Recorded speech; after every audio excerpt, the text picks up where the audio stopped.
El presidente de Ecuador, Rafael Correa, asegura que sostendrá a toda costa la dolarización en Ecuador. Recordemos que la actual moneda de curso legal en el Ecuador, en este país conocido como la mitad del mundo por estar ubicado en la línea ecuatorial de la Tierra, es el dólar. Actualmente el dólar estadounidense es la moneda de curso legal en un país que antes tenía como moneda de curso legal al sucre, el sucre ecuatoriano, pero debido a mucha inestabilidad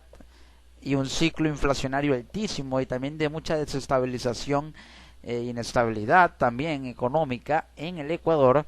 tuvo que abandonar al sucre como moneda de curso legal y optar y apostar por el dólar, una moneda muy fuerte que cada día se aprecia más y ahora más que nunca lo está haciendo para poder revitalizar una economía que de alguna u otra forma iba a tener que depender del dólar, en este caso la ecuatoriana, no iba a ser la excepción. En un discurso por las festividades en la ciudad austral de Cuenca, el presidente de Ecuador, Rafael Correa, advirtió que posiblemente los factores externos como el bajo precio del barril de crudo de petróleo, obviamente, y la apreciación del dólar continuarán en 2016, por lo que se trabajará con un presupuesto de más de 29.000 millones de dólares en Ecuador. Correa calculó un ahorro de 1.300 millones de dólares en 2016 en importación de combustible. El presidente anunció varias medidas económicas para afrontar el ejercicio fiscal de 2016, como la eliminación de subsidios en electricidad a la gran industria, un recorte en compra de combustibles y ratificó que su gobierno sostendrá a toda costa la dolarización. ¿Pero qué representan estas medidas?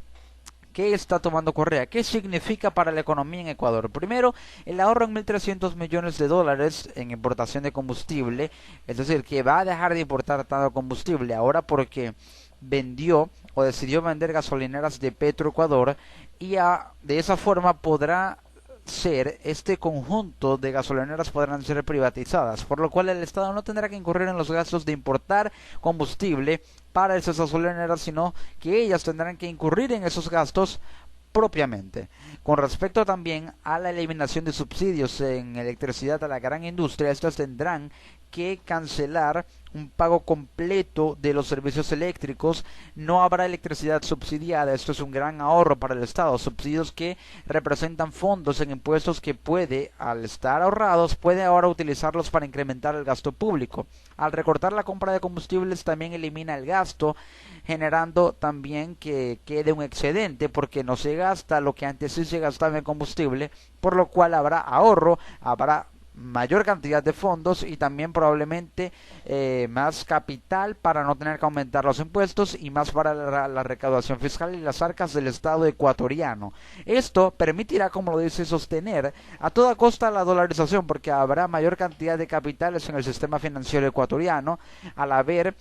dinero ahorrado, al haber fondos importantes para aumentar la recaudación fiscal, habrá suficiente cantidad de dólares para que la moneda de curso legal, que es el dólar, se mantenga con una estabilidad importante por una producción del Producto Interno Bruto alta, con niveles de impuestos altos, niveles de reservas también importantes. Y ese rubro, con que es el combustible, contempla la venta a $35 el barril de petróleo, principal producto de exportación de Ecuador. Es decir, que Ecuador, que es un país productor de petróleo, que no tiene mucha influencia en la OPEP, debido a la alta competencia que hay en este bloque, tiene un barril de petróleo a $35, un precio realmente bajo, no le genera mucha rentabilidad, pero aún así lo contempla a esa cantidad. También calculó el ahorro de 1.300 millones, como lo señalaba, y también dijo lo siguiente, justificó estas medidas diciendo, y cito textualmente: "Nunca me cansaré de decir que los mayores subsidios del país no han sido para los pobres,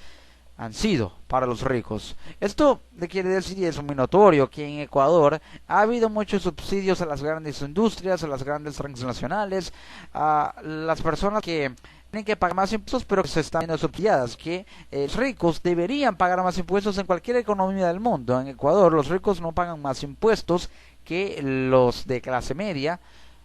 y esto ha generado cierto desequilibrio. El mandatario se quejó de que la oposición difunde trampas ideológicas, como señalar que su gobierno no ahorró fondos con el boyante ingreso del petróleo a $100 el barril durante 6 años de sus periodos. Pero es importante señalar que el ahorro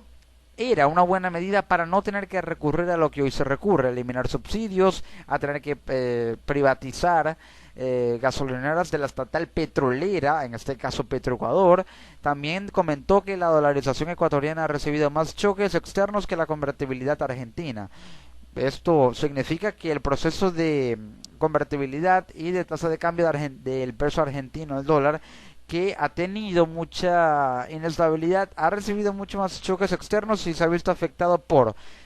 la apreciación del dólar, que afecta a la convertibilidad del peso argentino, también la economía ecuatoriana, pero ratificó que va a mantener el dólar como moneda de curso legal en el país. El país andino vive una desaceleración económica, como prefiere calificar el gobierno, por la drástica caída del ingreso y del precio del petróleo, que mermó sus ingresos precisamente, y por la alta cotización del dólar en los mercados. Al haber mucha demanda del dólar, mucha cotización, este tiende a ser más utilizado para las transacciones. Entonces, el Estado ecuatoriano tiene que demandar mayor emisión de dólares a la Reserva Federal de Estados Unidos, por lo cual tiene que incurrir en una demanda mucho más alta y por ende depender más del dólar. En 2015 el gobierno hizo recortes a su presupuesto de inversiones y gastos, rebajó los sueldos de asambleístas y otros altos cargos, y tiene un curso de paquete de salvaguardias e importaciones para evitar la salida de dólares en su economía. Tiene un fondo importante para tener que recurrir a importar en caso de que ya tenga que dejar de importar, no dejar de hacerlo, sino con el dinero que quede de salvaguarda,